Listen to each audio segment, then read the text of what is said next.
Hello every one, good morning. അപ്പോൾ നമ്മളെല്ലാവരും ഇപ്പോൾ കുറച്ച് നാളായിട്ട് സോഷ്യൽ മീഡിയയിലും ടി വിയിലും ന്യൂസിലൊക്കെ കണ്ടുകൊണ്ടിരിക്കുകയാണ് എപ്സ്റ്റീൻ ഫയൽസ് റിവീലായത്. എന്തുമാത്രം അസഭ്യത നിറഞ്ഞ ഒരു ലോകത്താണ് നമ്മൾ ജീവിക്കുന്നത് എന്നുള്ളത് ഒരു വലിയ യാഥാർത്ഥ്യമായിട്ട് നമ്മുടെ മുന്നിൽ ഇങ്ങനെ നിൽക്കുകയാണ്.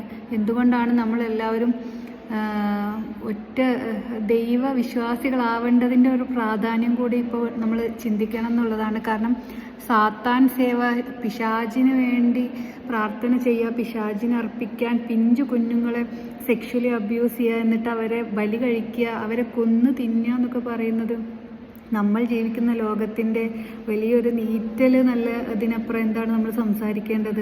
നമ്മുടെ പെൺമക്കളെയും കുഞ്ഞാൺമക്കളെയൊക്കെ ദൈവം കാത്ത് രക്ഷിക്കട്ടെ എന്ന് നമുക്ക് പറയാൻ പറ്റുള്ളൂ. ഇപ്പോൾ നമ്മൾ കുറച്ച് നാളായിട്ട് കാണുന്നുണ്ട്, ഡൽഹിയിലൊക്കെ ഒരു 2 ആഴ്ചക്കകം 800ഓളം മനുഷ്യരെയാണ് പെട്ടെന്ന് അപ്രത്യക്ഷമായി കാണാണ്ടായിരിക്കുന്നത്. അതിനകത്ത് തന്നെ കുറച്ച് പേരെ, വളരെ 100 സംതിങ് 200 താഴെ ആളുകളെ തിരിച്ചു കിട്ടിയിട്ടുള്ളൂ. അപ്പോൾ എങ്ങനെയാണ് നമ്മൾ എന്ത് സ്വാതന്ത്ര്യത്തിലും എന്ത് മനസ്സമാധാനത്തിലുമാണ് നമ്മൾ പുറത്തിറങ്ങി നടക്കേണ്ടത് എന്നുള്ളത് ചിന്തിക്കേണ്ട ഒരു കാര്യമാണ്.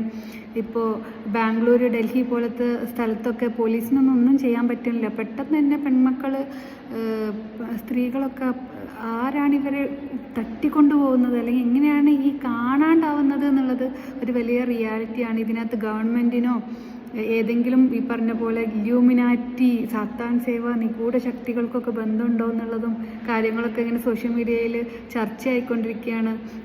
എന്ത് തന്നെയായാലും നമ്മളെ കെയർ ചെയ്യുക, നമ്മുടെ സെൽഫ് അവെയർ ആയിട്ടിരിക്കുക.